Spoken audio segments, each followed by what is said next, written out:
یکم محرم الحرام 61 ہجری، رسول اللہ صلی اللہ علیہ وآلہ وسلم کے دنیا سے پردہ فرمانے کے صرف 50 سال بعد رسول اللہ صلی اللہ علیہ وآلہ وسلم کے خاندان کے سر نیزوں پر تھے اور خواتین بازاروں میں۔ آخر کیوں؟ آج کچھ لوگوں کو لگتا ہے کہ یہ صرف ایک خاندانی اختلاف تھا یا سیاست تھی۔ نہیں، یہ ایک پورے نظام کی تباہی تھی۔ It was a system collapse. So let's talk about this brutal reality. Karbala کوئی اچانک پیش آنے والا حادثہ نہیں تھا۔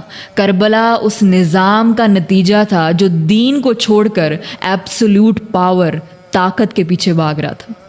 خلافت راشدہ کے پہلے دو دور، حضرت ابوبکر صدیق رضی اللہ عنہ کا اور حضرت عمر رضی اللہ عنہ کا دور بہت مضبوط دور تھا، کیونکہ سخت قوانین تھے اور نظام مضبوط تھا۔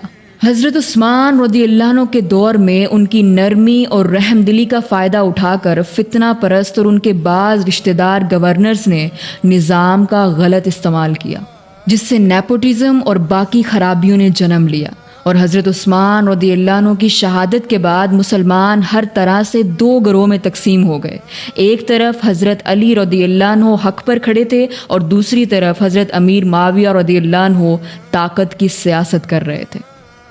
حضرت علی رضی اللہ عنہ کی شہادت کے بعد حضرت حسن رضی اللہ عنہ نے مزید خون ریزی روکنے کے لیے حضرت امیر معاویہ رضی اللہ عنہ سے صلح کی، اور حضرت امیر معاویہ رضی اللہ عنہ کے 20 سال کے دور کے بعد اصلی تباہی تب ہوئی جب حضرت امیر معاویہ رضی اللہ عنہ نے عوام کی رائے اور ڈیموکریٹک بیعت کو سائیڈ پر رکھتے ہوئے اپنے بیٹے یزید کو تخت پر بٹھا دیا۔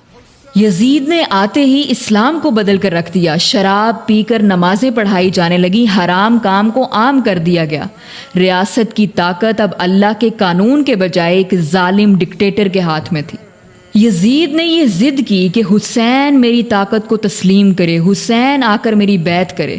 لوگ تو خوف کی وجہ سے خاموش تھے، لیکن حسین تو پھر حسین تھے۔ یہ کیسے ہو سکتا تھا کہ نبی کا نواسہ ہو اور ظالم اور فاسق حکمران کے آگے جھک جائے؟ اور یقین کریں کہ اگر حسین چپ رہتے تو قیامت تک بادشاہت اور حرام اسلام کا حصہ بن جاتے۔